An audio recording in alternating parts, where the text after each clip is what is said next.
Welcome to a lesson with Dr. Powell. Let's take a look at the function sine of x. And let's think about what the derivative of sine of x would be.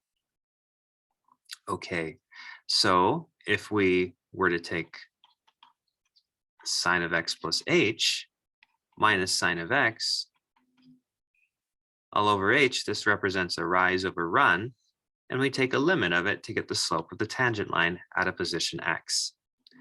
So the run will go to 0. Let's use a trigonometric identity right here. This is for plus right here. So we would have sine x cosine h plus sine h cosine x. So this is an identity that we can use for sine of adding right here of x plus h. Then we subtract off sine x all over h. And we're taking a limit as h goes to 0. So why did we do that? Well, we need an identity to split this up because this sum doesn't come out of sine. It's in there. And this is how we can deal with this nice identity, which comes from a complex multiplication, which was given in a previous video. So how does this help us? Let's use an idea. Let's use the idea that we know that the limit as h approaches 0 of sine of h over h is equal to 1 to help us. Okay. Well, automatically you see a sine h over h if you were to split this off from the others. So let's think about that. Sine h cosine x over h.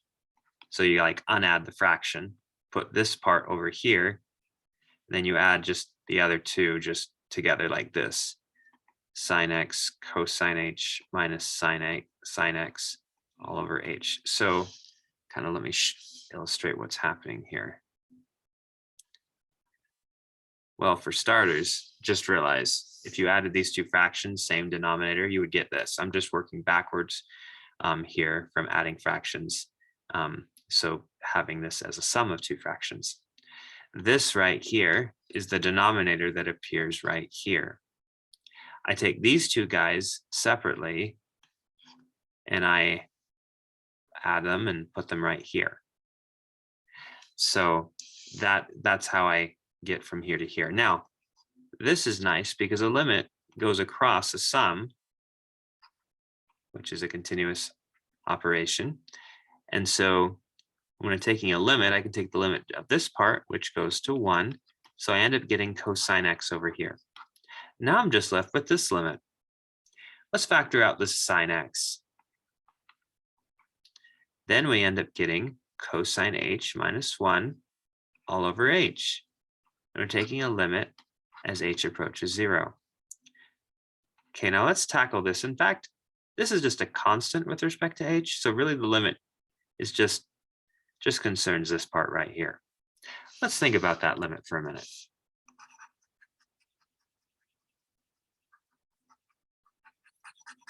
You can think about this limit intuitively, if you want, as the slope of the cosine graph at x equals 0. So at x equals 0, the y value is 1. Now, if I go a little bit off here, h, the y value is cosine of h. So the rise is cosine of h minus 1. And the run is h, and you're taking a limit. Now, intuitively, you can see that the slope of the tangent line that this is computing right here has a slope of 0. So you can expect that this limit is just simply 0. But let's show that computationally.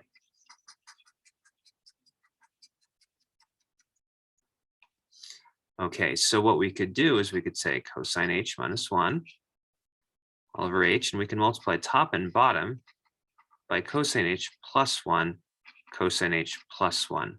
Why do we do this? Well, consider the top. It'll become cosine squared minus 1, which there's an identity for. Because sine squared plus cosine squared is equal to 1, then that means in particular that if I kind of swap places of 1 and sine and reverse their signs in the swap, we would end up getting cosine squared h minus 1 is equal to negative sine squared h. So we're going to use that idea. So in using that idea, notice that this part right here becomes, well, let me just do that. All right. When we multiply it through, a difference of 2 squares becomes simply that, cosine squared minus 1 squared. So just that. And we can replace this, this top now by negative sine squared h.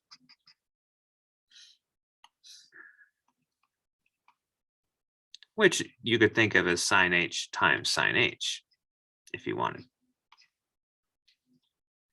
Well, that's nice thinking of it that way because, you know, this part right here will go to 1. Then, and notice that cosine of h, cosine of 0 is just 1. You can just plug it in now right here. So you get 1 plus 1 at the bottom. That's 2. So the bottom is looking great. The top you just plug in and you get 0. So it looks like the whole thing goes to 0 as expected. So this limit over here is just 0.